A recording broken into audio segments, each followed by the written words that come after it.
This is Punk Rock and Politics, and today is May 22nd, 2018, and this is episode number 64. Let's do this. These days are strange, it's true. I would bomb the shit out of them. If you think that punk rock doesn't mix with politics, you're wrong.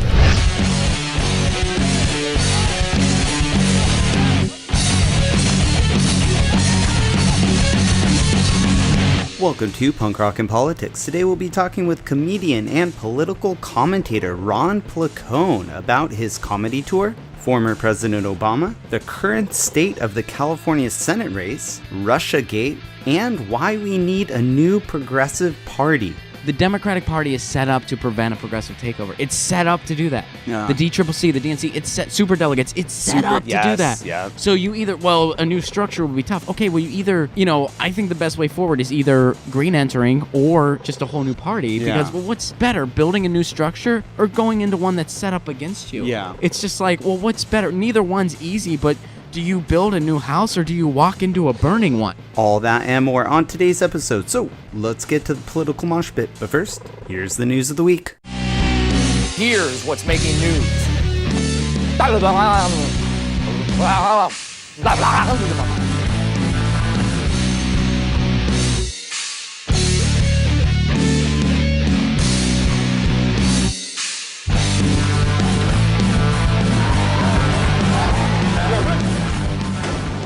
Gina Haspel secures enough votes to become the next CIA director, which shows you that you can oversee torture programs and then get a promotion. We're here today for the swearing in of a very special person, your new CIA director, someone who has served this agency with extraordinary skill and devotion for 30 years, Gina Haspel.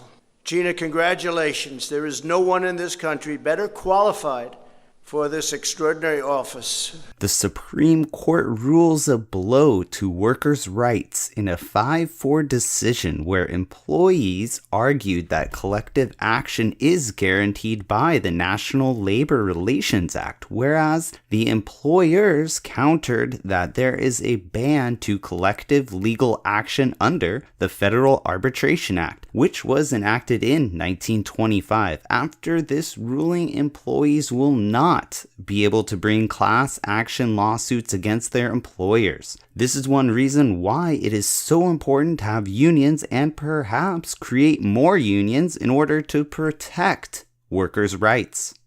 President Trump and Kim Jong-un's meeting might not happen after neocon war chicken John Bolton said North Korea will follow the Libya model, which in Libya, former Prime Minister Muammar Gaddafi gave up his chemical weapons in order to stay in power, avoiding threats of a NATO invasion. But after giving up 800 tons of chemical weapons, anti-Gaddafi protesters backed by NATO found Gaddafi and killed him. If the imperialist US wants you dead, they will make it happen no matter what. After Kim Jong-un heard Bolton's comparison, he is now reluctant to go forward with the summit. After the 2016 presidential election and being told there's a special place in hell for women who do not support other women by Madeleine Albright, a Hillary Clinton surrogate. Here's the audio. Hillary Clinton will always be there for you. And just remember, there's a special place in hell for women who don't help each other. Well, Hillary Clinton is doing a 180 and supporting Andrew Cuomo and not backing Cynthia Nixon for New York governor. But one thing we can always count on Hillary Clinton for is she goes back on everything she says and supports. So I guess that's consistency, right? In international news, the Syrian military takes control of Damascus by capturing 2 ISIS-held strongholds. Looks like it's time for Western forces to destabilize Damascus. And here in the United States, another school shooting has happened in Santa Fe, Texas, where 10 people were killed. Since January 2009, there have been 288 school shootings, leading to no compromise, no solution, and no end in sight. In Pennsylvania, the Democratic Socialists won 2 primaries, outing the traditional centrist Democrats, leading to a progressive wave of election wins, as well as in Nebraska's 2nd congressional district. But what does the Democratic establishment have to say about this epic progressive takeover? But Trump, Russia. And on this day in rock history, May 22nd, 1954, English singer, songwriter, and all-around drama queen Stephen Morrissey from the band The Smiths was born. Happy fucking birthday, dude. And I'm still waiting to watch the Robert Smith-Morrissey fight on pay-per-view. And that's the news of the week!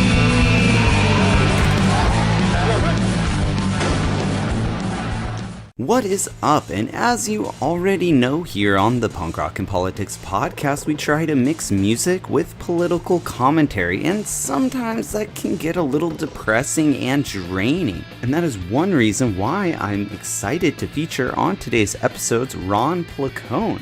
Because not only does Ron do some amazing political commentary with his show, Get Your News On with Ron, as well as being featured on The Jimmy Dore Show, Aggressive Progressives, and The Young Turks, but Ron also does a political music show called 5 Chords and the Truth, where he features bands and talks about politics. But the super cool part about Ron is that he is also a comedian, and in these dark times of divisiveness, anger, and hostility, I think putting a comedic spin on the news is something we all need.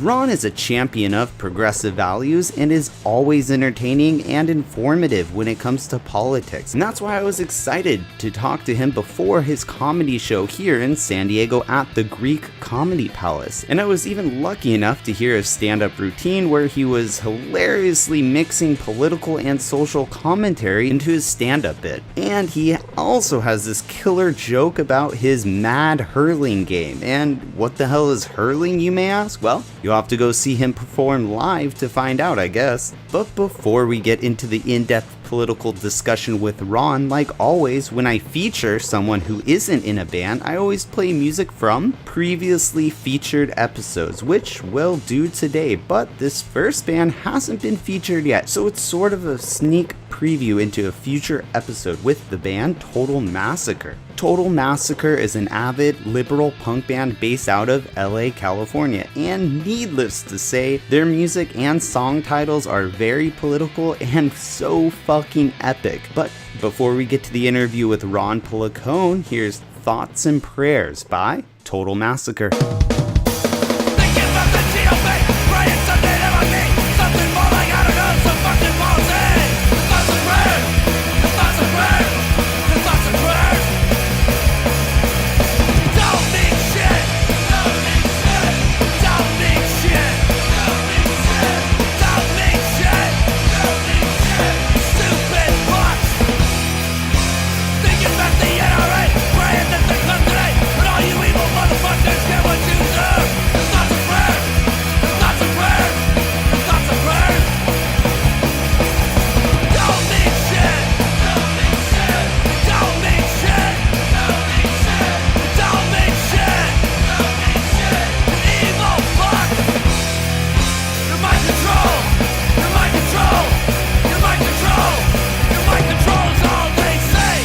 And that was Thoughts and Prayers by Total Massacre. And I am out here at the Comedy Palace here in San Diego with Ron Placone. And he's doing a comedy routine. What is up, Ron? What's up, man? Yeah, I'm stoked to be doing my comedy routine later.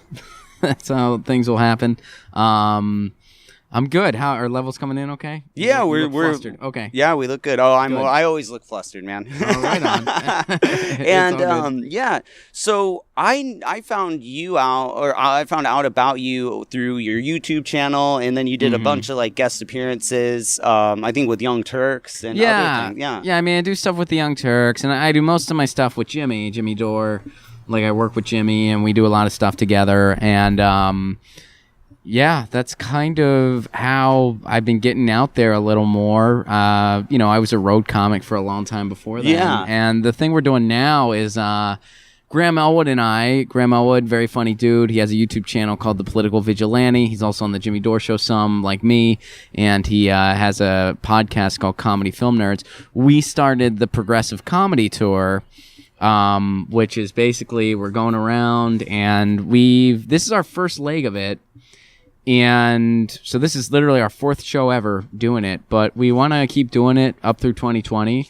And basically the premise is, we both do stand-up, but, the progressive movement right now, they're fractured in all kinds of different directions. Yeah. Some of them are Dem entering, some of them are Dem exiting. Some of them are Green entering, some of them are trying to start a new party altogether, like Movement for a People's Party.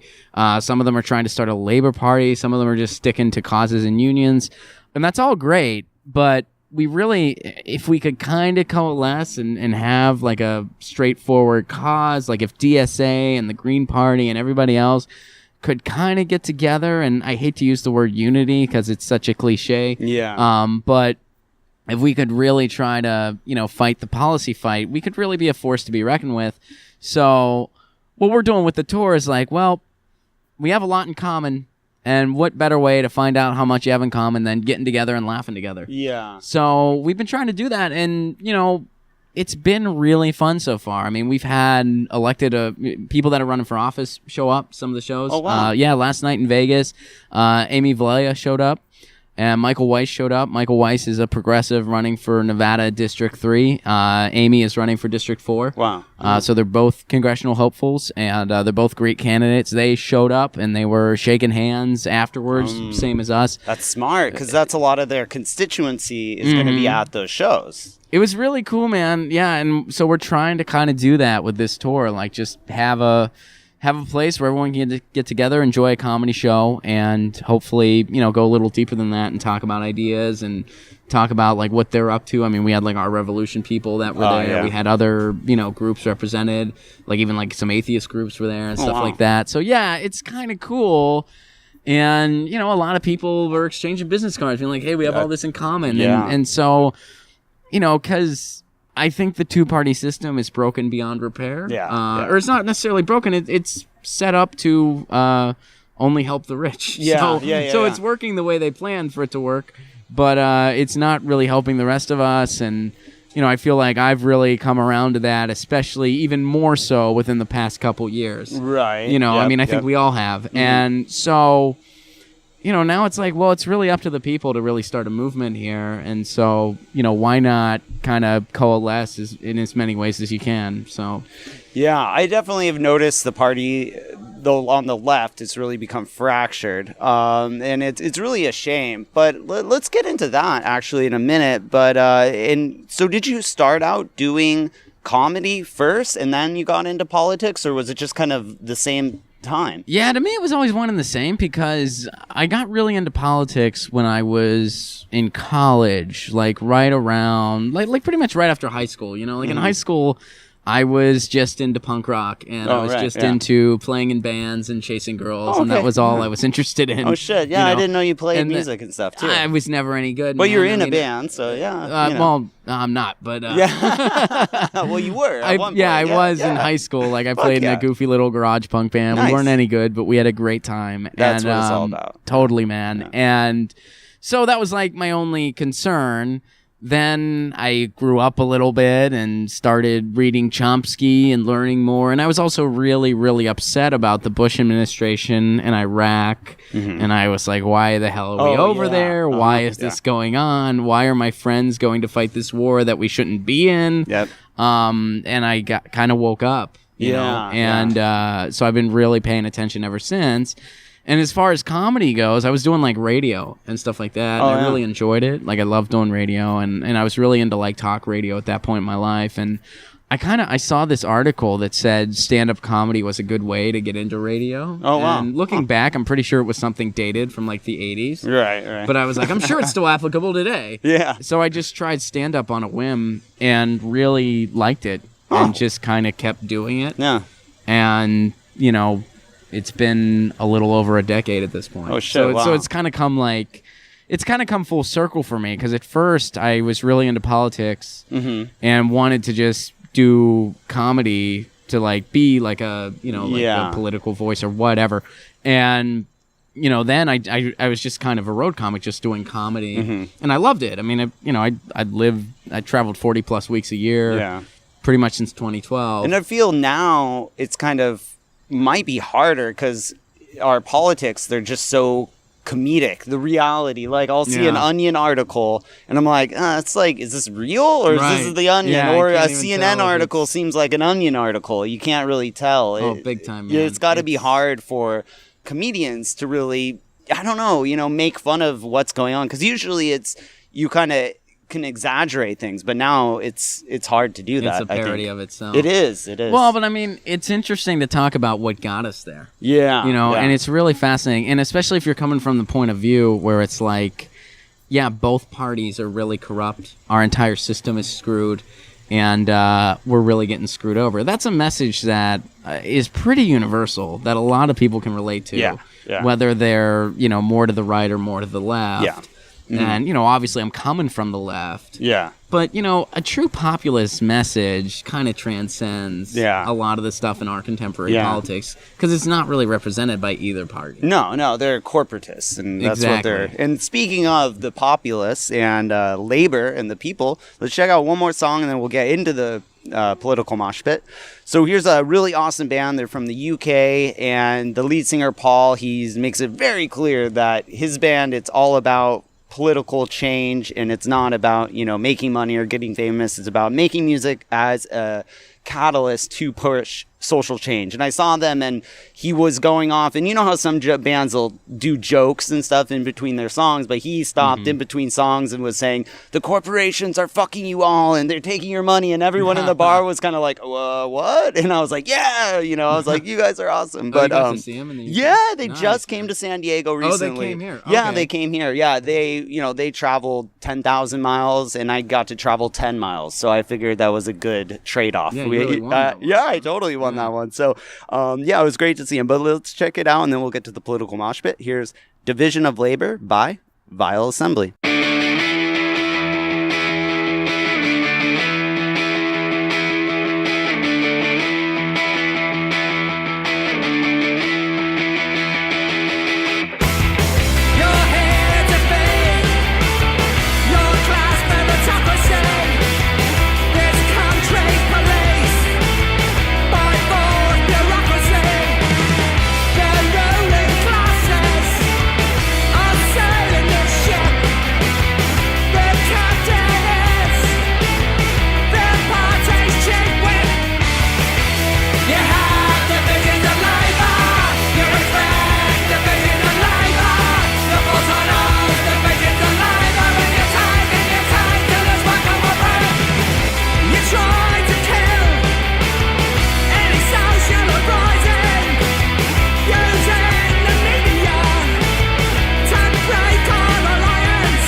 And that was Division of Labor by Vile Assembly. And yeah, like we were saying, I want to get into the fracturing of the Democratic Party and the left movement, because there is no left movement. And I've been listening to Abby Martin. I'm sure you're familiar with Abby Martin. Yeah. And she's been hit really hard recently for going, well, she worked on RT for a while, and now she works with Telesur. And she's being hit from the right and from the alt center, and the whole everyone is really hitting her. But her message I thought was really interesting, and she was saying that there's no way for the left to have a voice on mainstream media. They're not giving us a platform. So the only platform that they can go to is places like RT or Telesur or independent media, because, you know, CNN and the mainstream media, they'll give a platform to Richard Spencer or Milo Yiannopoulos, but they won't give a platform for someone like Abby Martin or, you know, you, or even really the Young Turks. Right. I mean, and that's been going. I mean, Abby's not the first person to say that. I mean, Chris Hedges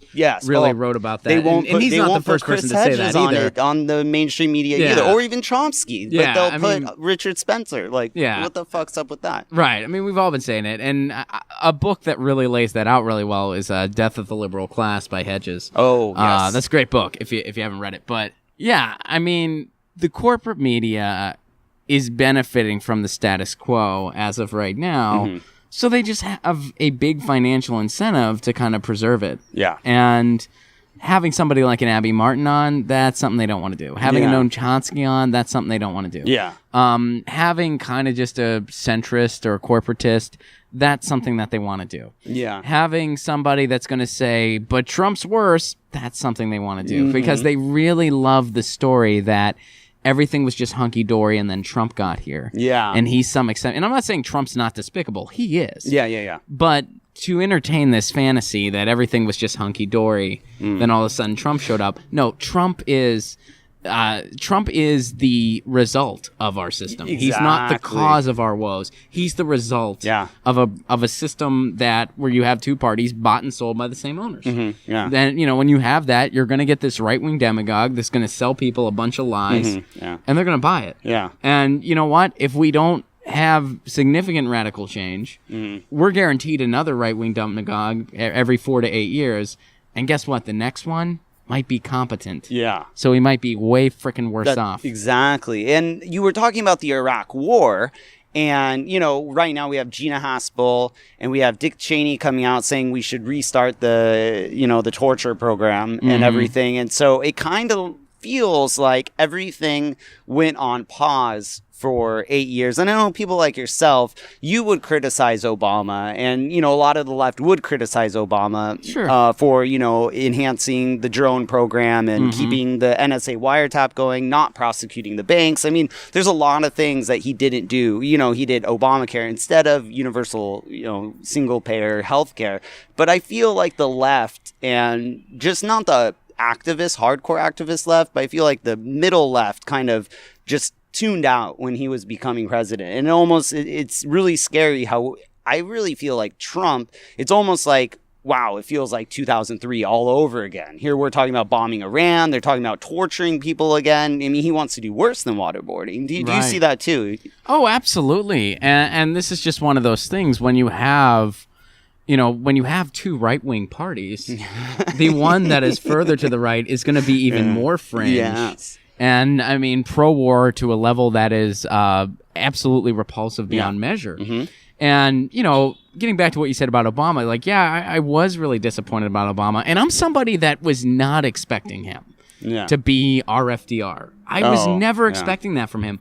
When Obama won, and I was happy when he won in 2008, and I said, I remember my exact words to my girlfriend at the time. I turned to her and I was like, this is the moderate we need right now. Oh, right. This is as good as it's going to get right now. Yeah. And this is I mean, I always thought Obama was at best center left. He still proved me wrong. Yeah. You know, I mean, he proved me wrong. He was center right, maybe just straight up right. And the fact he didn't prosecute anyone who was under the torture program, it allows the Gina Haspel and the torture thing to come back. But if we would have he didn't necessarily make things worse in regards to torture and stuff like that, but he didn't make anything better. He continued drone strikes as usual, even expanded them. Net neutrality, he kind of let me down. He didn't do the right thing until the 11th hour, and the only reason he did it was because the public kind of made him.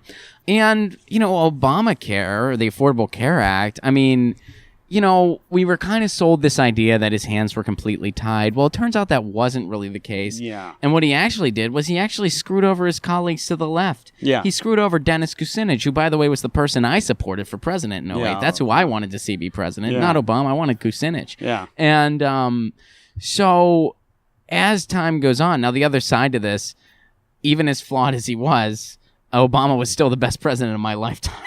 Yeah, isn't that Which crazy? I think is more a reflection of how terrible our system is. That's so true. Versus his efforts as president. But he's still... So I will always go softer on him than I probably should, out of reflex, because it's like, look, I'm human, and he's still the best president of my lifetime. See, I supported Obama, but he let me down. I voted for him twice. I voted for him. I campaigned for him too in 2012, but he let me down. He let me down. I figure that's why I do go after him now, because it's not fair. Me too. Yeah, like I'll go. But after he is the him, best. You can't say. I mean, Reagan, Bush. I mean, come on. Like what do we got to compare it to? It's like he's the best. Like, the bar's very low. The bar is incredibly low. And as time has gone on, I think he's kind of shown us who he really was all along. Yeah. Because there's no reason. I mean, we're both in California. There's no reason he had to support Dianne Feinstein. Oh, why do you have to do that? I'm like, happy why you're going do down you do that? Okay. Yeah. But he had to do that. And so he's really showing who he is. And who he is just a corporatist as usual. Yeah. And I really tried so hard I wanted to believe he wasn't that guy. I wanted to believe that Chicago activist was still in there. Oh, yeah. And he was still trying to be that guy, and he was still just kind of working from the inside because that's what he had to do. Community organizer. And, he did do some okay things if you really want to strip down all the nitty-gritty. Yeah. Sure, like compared to the other presidents. Of course, I'd it's a low take bar. him. Right, it's a low bar. Was he a breath of fresh air compared to Bush? Yeah, but I mean, dude, come on. Look where we are now. Look where we are now. But part of where we are now, the reason for that is because he made a lot of promises and people bought them and then he let them down. Yeah. So, Obama is really responsible for where we're at now. Yeah. I mean, that's just the truth. And not just Obama. He wasn't working alone. The DNC, the Democratic establishment, your Nancy Pelosi's, your Chuck Schumer's, just the whole Clinton wing. Yes. They're largely responsible for where we're at now. Obama's part of that, sure. Yes. He's the biggest figurehead because he was the president, but he certainly was not working alone. Yeah. And you mentioned Dianne Feinstein, and I recently, just the other day, I was able to go and meet Allison Hartson, who's running for Senate for California against Dianne Feinstein. Yeah, and she's great. Yeah, I saw you had a video with her that you interviewed her like 2 months ago, and I just found out about her about 2 weeks ago. So I was like, damn, like I was like, dude, Ron he knew what was up. He got her on, and did the interview with her, and it was a really good interview. I'm glad you dug it, man. Yeah, I enjoyed that. So with Allison, I know you said to her when you're talking, there's 3 other progressives running. I mean, I support her she's my pick personally. I did a little podcast, about her policies and stuff. So what do you think? Do you think she has a chance? And how have you seen the race here in California for the Senate going? Well, I wish somehow this situation could have been prevented. And when I say that, I'm referring to 3 very qualified, very excellent progressives, all running for the same thing. Yeah. And then 2 corporatists where, if we split the progressive vote, they're both going to get in. Yeah. I don't want to have to vote for Kevin De Leon or Dianne Feinstein. I don't want to vote for either one of them. I don't think I would vote for either one of them. Yeah. In fact, I wouldn't. I mean, I can say, I wouldn't. Yeah. So, I wish this could have been avoided. I'm friends with all 3 of them. Yeah. I'm friends with Pat. I'm friends with David. I'm friends with Allison. Yeah. I have selfies with all 3 of them. Right. And I'd be happy to vote for any of them. But like you all said, of it's them are going to deserving split of my vote. the progressive vote. You can only vote for one. Yeah, you know, I mean, yeah. and I'm not even decided at this point who I think Yeah. has the best chance. Yeah. And I'm going to vote for whoever I think has the best chance because she wasn't even included in a poll on Real Clear Politics. They Yeah. were doing a poll and she wasn't even on there. So were the other progressives on these polls? I mean, I can't speak for all of them because I'm not, cognizant of Yeah, every single yeah, poll yeah, that yeah. happened, but like I know that there was another certain block thing where Pat was excluded and he had to take it to court. There was another thing where David. So it seems like there's all these strategic things where somehow the progressive candidates are left out in the cold. Right. And I think that a lot of that happened because during the convention, Pat Harris had representation on the ballots, even though the other two progressives didn't. And Pat managed to take that endorsement away from Diane because she didn't get enough support to justify the party endorsing her, and that really stuck in their craw.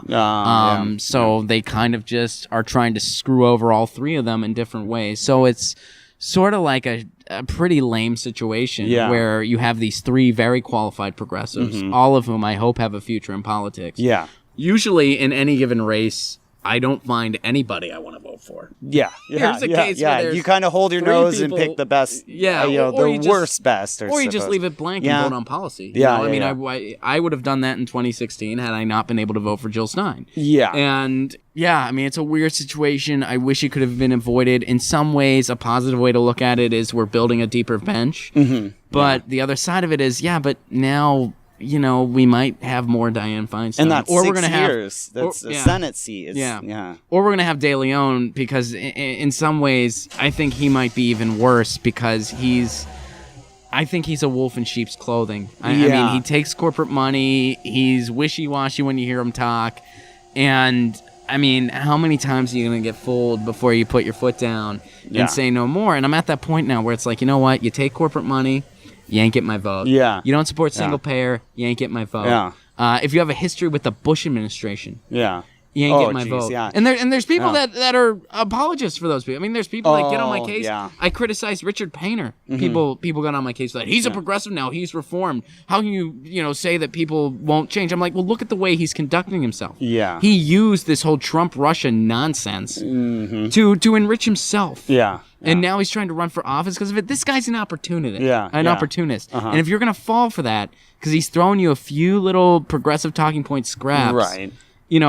Shame on you. Well, and Is that's there a what- chance that he totally reformed?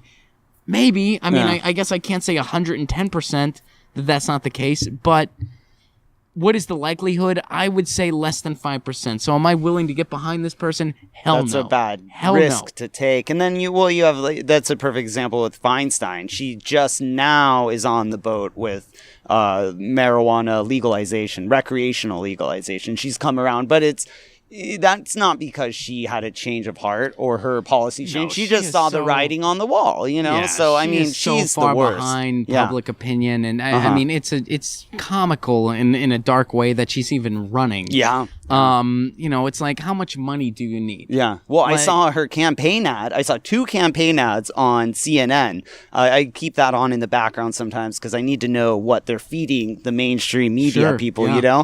I don't enjoy watching it, but No, I I do. understand.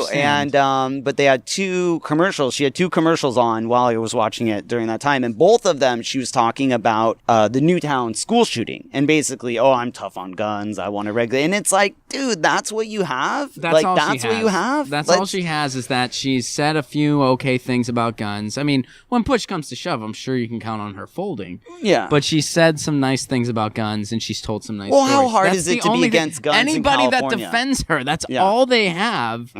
And it's like, okay, well, when push comes to shove, have we seen any legitimate legislation? We have not. Yeah. So, she just sat on a talking point that's convenient for her. That's all she's done. Yeah. And, of course I favor way stricter gun policy in this country, Yeah. like beyond But if stricter, I but feel like she's not gonna do it. using the deaths of those kids as a political prop. That's Of what course she was. Abso-freaking-lutely. Yeah, exactly. Yeah. And it's like that is I don't know. That's horror. That's just disgusting, in my opinion. Taking campaign money, from dark money and PACs, that's bad. But like using dead kids as a political campaign prop is like, that's almost as bad as the NRA in what they do. It's the same thing. Pretty much. It is literally the same thing. Just on the opposite sides. Yeah, or at least we're told the opposite side. Yeah. I mean, really, they all go to the same restaurants, bro. Yeah. They're all in the club that we ain't in. And so let's change gears a little bit. You mentioned you voted for Jill Stein, and you've done appearances on RT and whatnot. So, obviously you are a Russian agent and a Russian troll. Big You're actually paycheck a bot from the Kremlin. You're actually not even a human. You're actually a robot that I hooked my mic into, right? The Rainbow Bernie meme, that was my idea. And when they give St. Petersburg credit, I get so mad. I'm like, who do you think those troll farms emailed for ideas? I want that coloring book. You know what? I got an original. I'll autograph it. I'll mail it to you. No way. Oh my God. Because it was my idea. Yeah, of course. It was my idea. Yeah, I mean, it's neo-McCarthyism. It's nonsense. And does Trump have shady dealings with Russian oligarchs? Of course he does. Yeah. They all do. They're all shady oligarchs that probably launder money. They probably do all kinds of stuff. But what this event has become is it's been taken and it's been used to spread fear and propaganda and allow the corporatocracy to retain the status quo. By now, Dennis Kucinich was smeared as some Kremlin bot in Ohio, and then he lost. Yeah, because he was running for governor. He should have won that. I was watching the results coming in, and I was actually shocked at how shocked too. low his vote count was. I don't even think he won a county, which was like, what the fuck, dude? I thought he was really liked in Ohio, Yeah, we might find some stuff out. Oh, I mean, we might find some stuff out that there might have been more foul. I don't know. As of the recording of this, this is just speculation, but I've heard some grumblings, and we may find out more. Yeah. Maybe not. I don't know, and I'm not trying to and that worries me about our primary here in California coming up. These shady dealings and also painting people in this Russian bot narrative. Whole thing. And that's why when you're on the left, and there are some people on the left that are kind of more, let's let it play out, we might find something. But it's like, the way I see it at this point, we have nothing positive to gain from this. First of all, if Trump goes down, we're getting President Pence. Who would be even worse. I'm sorry, he would be worse. I think so. And also, look at the way this has been used. It's been used to smear the left. It's been used to hurt independent media. It's been used to hurt RT. It's been used to hurt online content creators. The reason all this stuff went on with YouTube is because of Russiagate. The reason all this stuff went on... A lot of the YouTube demonetization. That has to do with Russiagate. Oh, wow. The way social media is being monitored more so. The way, parody accounts are being shut down. The way lefty accounts are being shut down. This is because of Russiagate. So these people that are promoting Russiagate, and there are some people that I like, some great colleagues that we agree on 98% of stuff, but when it comes to Russia, I'm just like, I don't know what you're doing. You're helping out the people that are trying to stamp you out. And the definition of that, you are being a useful idiot. That's what you're being in this particular instance. So, you got to break it down as, look, we have nothing positive to gain from this. Just write off the deep state's narrative because it's not helping. If there was something there, it would have come out by now, or they would have been able to nail him. I just feel like, because at first it was like collusion, really. Is they're saying, Trump campaign, they colluded, and then now they're going to, it's obstruction of justice is what they're kind of pivoting to. So that to me personally shows that there's no there, in my opinion. I'm with you. And how pathetic and corrupt do you have to be to where you almost make Donald Trump look good? Yeah. The whole thing. Russiagate is just catnip for people that hate Trump and know nothing else. For people that, to them, if a Democrat's in office, it doesn't matter who it is, they're fine. But Trump is a bad guy who is exposing, and even compared to Republicans, Trump's a bad guy in their mind, which isn't even true. Trump's policies are just Republican policies that are fed to him. Oh, totally. He just has no subtlety. That's the only difference. Trump is a Republican minus subtlety. That's it. So instead of pinning him to that party, they're like, the rest of the party. It couldn't be more backwards as far as how to move forward and how to fight this thing. But people do it all the time. And then as far as the other side, when you do the Russia thing, you're empowering Trump's base because you're pissing them off. Oh, more. yeah. You're making them that much more motivated. Yeah. To get him in for 8 years. Mm-hmm. Instead of focusing on how, hey, he's letting you down on everything, because he is. I mean, all the promises he made. Or non-interventionist, he backed down on it. Yep. All the jobs he promised, not there. Mm-hmm. Yeah. He's done none of his... The wall, hopefully, we never ever see it. Yeah. He's backed down on pretty much everything. Half of it. Some of it, like his tax cuts, he got through. And then, with Jeff Sessions now, they're going to prosecute families and separate families who are coming over the border. That's what they're just down here in San Diego. And he, so I would say, a lot of it, the non-interventionist, that's the number one thing. That's the biggest thing that you and can a lot of his him. base was angry about they were pissed that, when he attacked Syria, but now they're okay with it all of a sudden, which is like, what the fuck? Didn't you say when you have a very Trump? pro-war corporate media and you have both sides telling you it was a good thing? Yeah. I mean, the only person that was outspoken about it was Tucker Carlson, of all people. Yeah. So, I mean, it's just one of those things. It's not very hard to sell the right on war. Yeah. They're pretty okay with it most of the time. So, I think that, going forward, I wouldn't be surprised if Trump got elected a second time. No, I wouldn't. And I think the midterms are going to be lukewarm because the Democrats' only messages were not Trump. Yep. And Trump's awful. Yeah. And that was Hillary's message, essentially, and it didn't work. If you give people nothing to vote for and only something to vote against, you might be able to win by a little bit if your opponent is literally a pedophile. Yeah. That's what we learned in Alabama. If your opponent is literally a pedophile, you might be able to beat them by less than 2 percentage points. And he voted for Pompeo. His name is slipping me. Jones. Yeah, Jones is a disaster. Yeah, he voted for Pompeo. And he's then, an absolute disaster. And then you got Manchin now, who says he's going to vote for Gina Haspel. Yeah. So who's another guy who beat a very good candidate, who beat Paula Jean Swearengin, who was an excellent candidate. But, they just poured so much money into that that's campaign. the thing. I was hearing he spent $7 million and then she was only a couple $100,000. Yeah, but she almost beat him. Yeah, she got 30% of the vote. And this is why we need a new party. Like, we can't...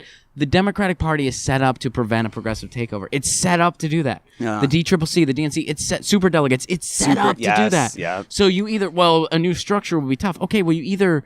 I think the best way forward is either green entering or just a whole new party. Because, what's better, building a new structure or going into one that's set up against you? Yeah. It's just like, well, what's better? Neither one's easy, but do you build a new house or do you walk into a burning one? That's the problem. Which one? I feel like you got to build a new one. Yeah. So. Well, and a lot of you were talking about this at the very beginning of the podcast, the Dem enter, Dem exit, and Dem green enter and everything, which I think a lot of people may not know. A lot of listeners of the podcast, they're all spectrums from right to far left. So right now and I've been saying this on the podcast when I talk to some of the righties, I'm saying there's a civil war going on within the Democratic Party or within the left progressive movement. Yeah. And my favorite thing is during Bernie, all of them, we don't need you, and then after now you say, I voted for Jill Stein too. Mm-hmm. And, I have my problems. I don't think Jill Stein was very inspiring. I liked her policies, but she didn't inspire me. Now, like Bernie inspired me, but Jill Stein, she didn't inspire me. I liked her policies, but that's a whole nother issue. But it was a different situation too. Yeah. Bernie really disrupted the apple cart. Yeah. Whereas Jill Stein was the Green Party candidate, and they didn't. They really made sure she didn't. But I think there's something in the personality and in the person. There's that it factor, And I don't know. I really like Bernie. I've followed him, since she's like 2009. He did the Tom Hartman Brunch with Bernie thing. That's when I really heard about him. But he was he's really got a inspiring. history of punk rock too. You know that, right? No. Well, he did his spoken word thing, right? He did a spoken word thing and a folk thing, but no, he since this is so applicable to the topic of this podcast, Bernie back in the day, and I forget all the details off the top of my head, but he voted and kind of made sure that Burlington, he was very instrumental in making sure that Burlington got its first all-ages punk space. No way. Bernie was really instrumental because he said that, look, a lot of these bands are very politically engaged, so there's a certain, civic part of all this. Wow. And we need to try to give some resources to make sure these kids can do this. This was back when he was mayor. Mm-hmm. Oh, wow. So he really helped that DIY space. Wow. In Burlington, Vermont. That's so hilarious. And I didn't even know that. Yeah, wow. that's a thing. And then the other thing that's like kind of funny going on, that, you know how they had those memes during the campaign? Yes. Where it was like Hillary, like they brought up a topic. Yeah. And then Bernie said something and Hillary said something else. And they had stuff like Olive Garden. And Bernie said, only when I'm high. Yeah. And Hillary said, an authentic Italian restaurant. Just making a thing like she's like this corporate puppet with no personality, which is 100% true. Yeah. And that he was like, an in-tune guy. Yeah. Which is also true. Yeah. Like they had one that maybe Hard Times made it. I'm not sure who made it. But they had this thing where the topic was the Misfits. Oh, okay, yeah. And Bernie goes, look, they crashed with me back in 81. The original lineup was stellar. They created something not to be, that's never been duplicated. But I feel like at this point, Jerry only needs to do something else. And it was just such a cool answer. And then Hillary was like, I've heard the song Last Caress before. Like it was a really funny one. Mm-hmm. It was a really funny one. But they hated those memes. The alt center, the middle Who is ground. the alt center when you say that? The alt center is the corporatist. Basically, anyone who is smearing the progressive left of being a Russian bot, or who are telling us to go and create our own party. Yeah. But then once we do create our own party, they get mad. Or if you do go and try to help the Green. Or my favorite is when I tell them I voted for Jill Stein. They say, "Well, you voted for Trump." I'm like, no, I live in California. The Electoral College is how it works, so there's a lot no of those people fucking like way. to pretend the Electoral College isn't a thing. Well, because, that's how it is. Yeah. Because if they were really so upset about what happened, their cause would be eliminating the Electoral College. Yeah. If Hillary Clinton actually cared about what happened, that right. To use the title to her book, but I think she would have been like, she would have taken up that cause the way Al Gore took up global warming. Yeah. She would have taken up. You know what? The Electoral College needs to go. It's been time. Yeah. And we're tired of getting screwed over by it. And that would have been noble. Yeah. But instead, she took up the only cause she cares about, herself. Yes, and she's still out there, which, I hate talking about Hillary and bringing up. I often say I feel like America's in PTSD from the 2016 election. Oh, big time, man. Yeah, and it's like the left can't get over it, and the right is just still so enthusiastic. And let's go into the evangelical right supporting Trump. I really want to get your opinion on that, because that baffles me. The evangelical side, do they only support him because of Mike Pence, or because they're like, well, yeah, he had sex with a porn star, he's a misogynist, he's an asshole, but, he's pushing our agenda. What do you think the evangelicals... You know what? I think there's a couple things going on there. First of all, yes, that base is typically very partisan, and they just would never really consider a Democrat no matter what. Not all of it, I think a lot of them, that's the case.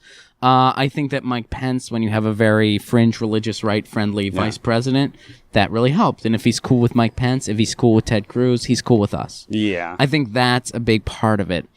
I think another kind of little element going on here, and I'll point my finger at everybody, including even myself, at times in the past, is, the left, and when I say the left, I mean like the entire, I mean like the center, and the group that you refer to as the alt center, I consider them, I refer to them either as cappuccino conservatives, which my buddy Marcus helped coin. I was using Starbucks conservatives, but I like a little alliteration, so we went cappuccino conservatives, or I just call them conservatives in denial, because they a lot of that base really hates it when you refer to them as conservatives. Yeah. But guess what? They're freaking conservatives. Yeah. If you're a moderate in the United States, you're conservative. Yeah. Because in any other country, you'd be considered right wing. So you're conservative. Anyway, that's true. So I think that there's been a lot of everything from the conservatives in denial to the left, where,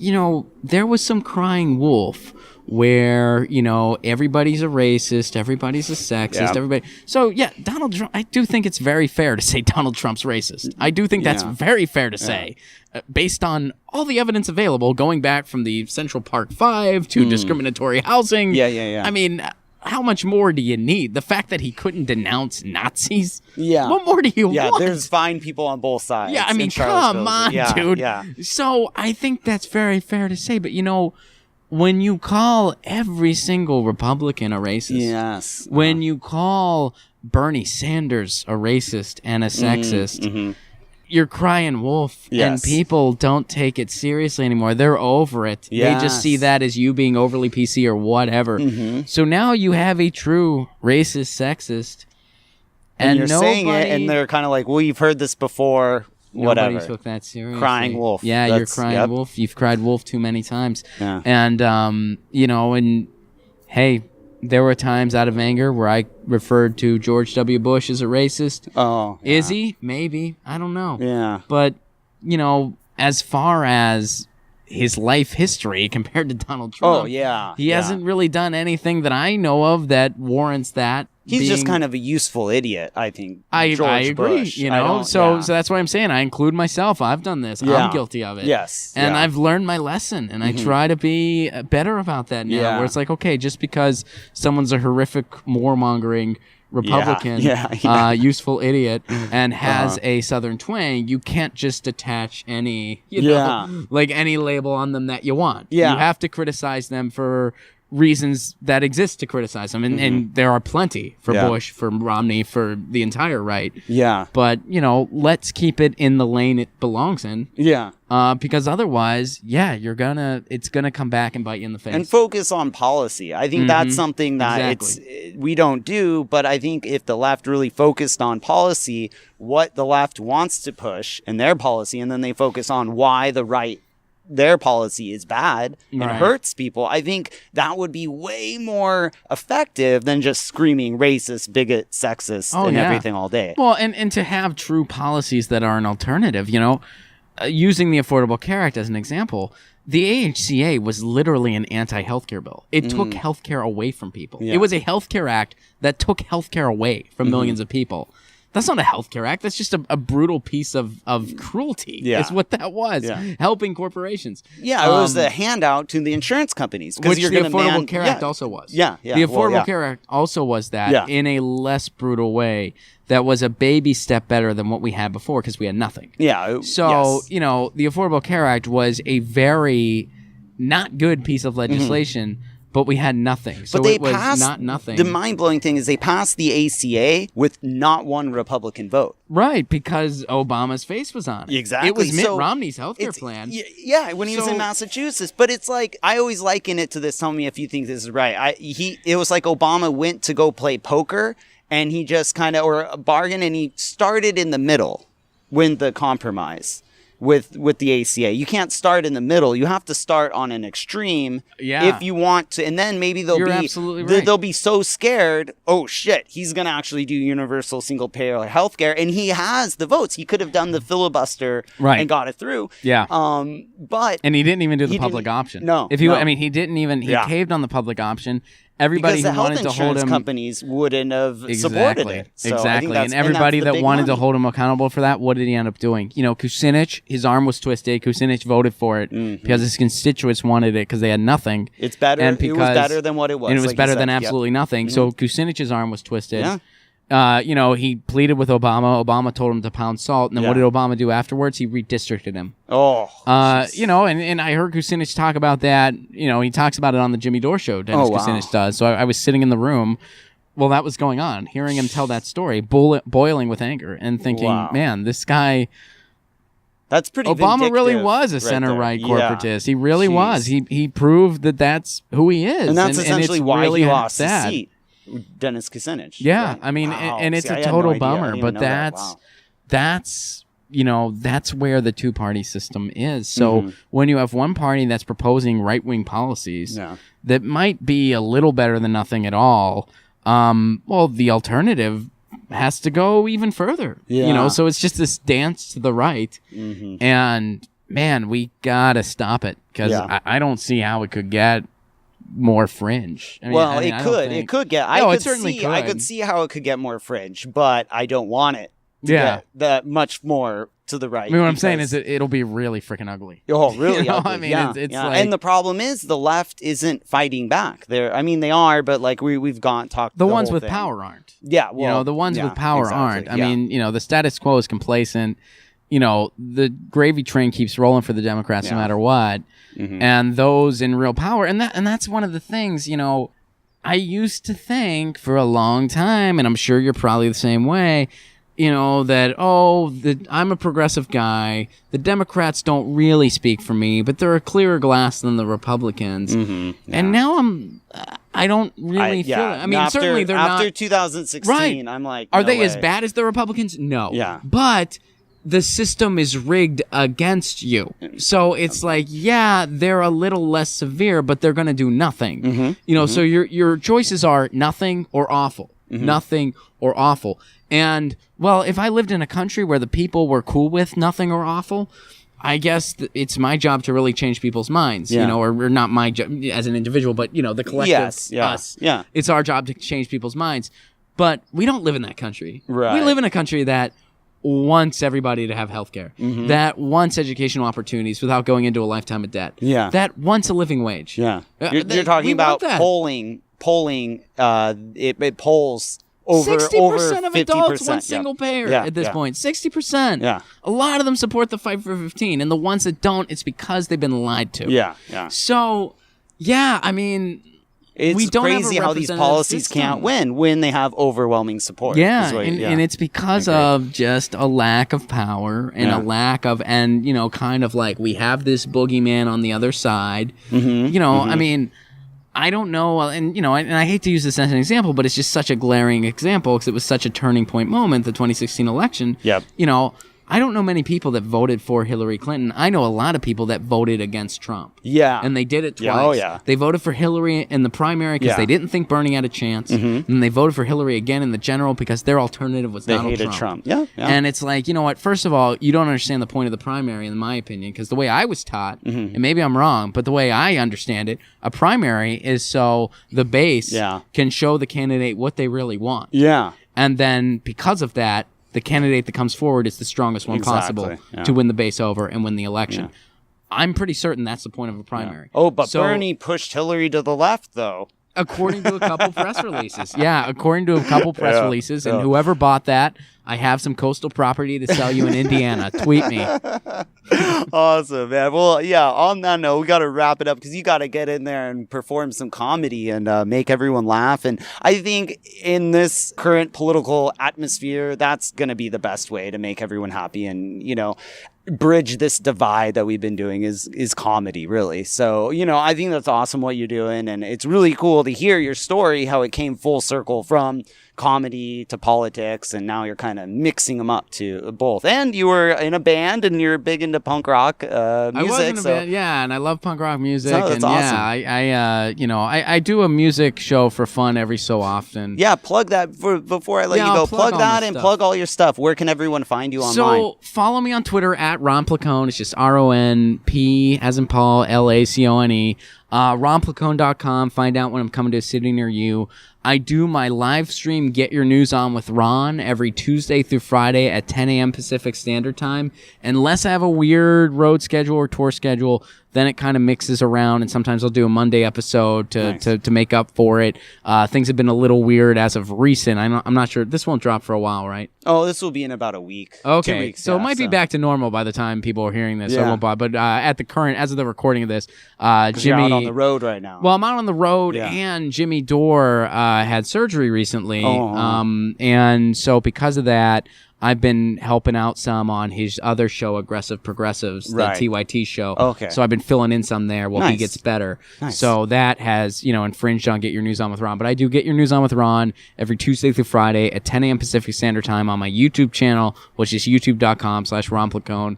ronplacone.com. Find out when I'm coming to a city near you. Find out about all my other content. I do a music podcast once a week as well. Nice. Called 5 Chords and the Truth. So yeah, check it all out. That's and of cool. course, you can catch me on the Jimmy Dore Show. Nice. Yeah, and I try to keep it, I talk to bands, and a lot of bands aren't super political, so that's why I was really excited to talk to you and get in the weeds and get in depth. And if anyone is really interested in politics and they don't know a lot, I would suggest shooting over to Ron. And if you don't know who Jimmy Dore is, I mean, what are you doing? You definitely go check out Jimmy Dore. He is phenomenal what he's doing. I love him. He's so great. So if anyone's interested and they dug this conversation and some of the stuff flew over your head, I would definitely recommend checking out Ron's channel and Jimmy Dore, because it's really good to get politically active, and that's how we're going to create change, I think. Yeah, that's the only way at this point. Yeah. All right. Thanks for coming on. But before I let you go, we're going to check out one more song. And this band recently broke up, which totally breaks my heart because they're one of my favorite bands. And we were talking earlier about how you needed to find more bands to listen to and everything. Oh, I and so do, man. Yeah. And that's why I started this podcast, because I was listening to the same shit that I listened to back in high school, you know? Yeah. And I'm like, what am I doing? And doing the podcast, I think I've interviewed over 50, 60 bands now.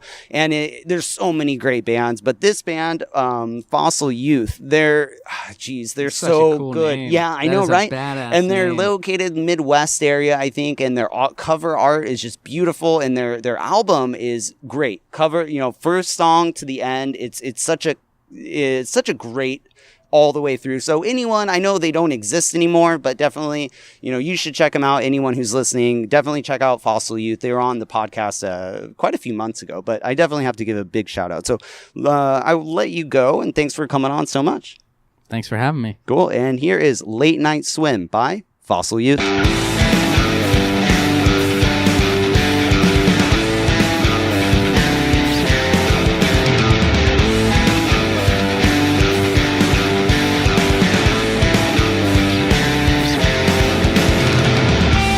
Your love like a poison, and I want it.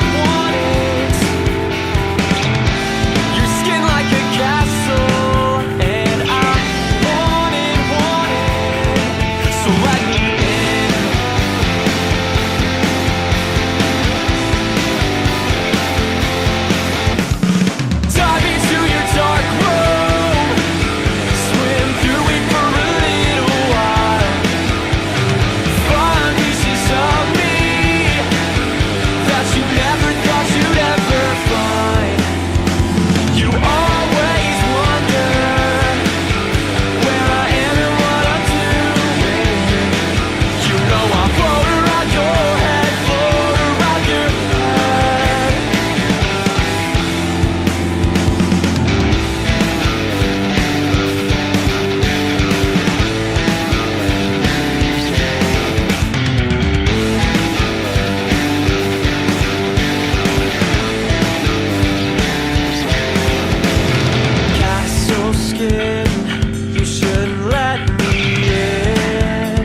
Thanks for checking out Punk Rock and Politics. If you enjoyed the show and the information brought to you, please subscribe and share the podcast. It helps us here at Punk Rock and Politics, but more importantly, it helps the featured bands gain exposure. Also, if you know any bands or musicians who would like to join the political mosh pit and have their music featured on the Punk Rock and Politics podcast, please email us at punkrockandpolitics@gmail.com. Thanks again, and we'll see you next time. And rock on, political junkies.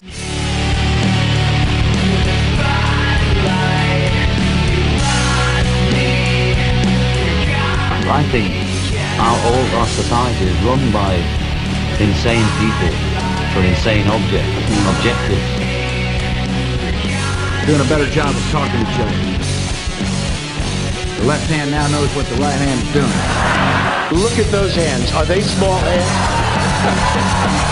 And he referred to my hands. If they're small, something else must be small. I guarantee you there's no problem. I guarantee it. All right.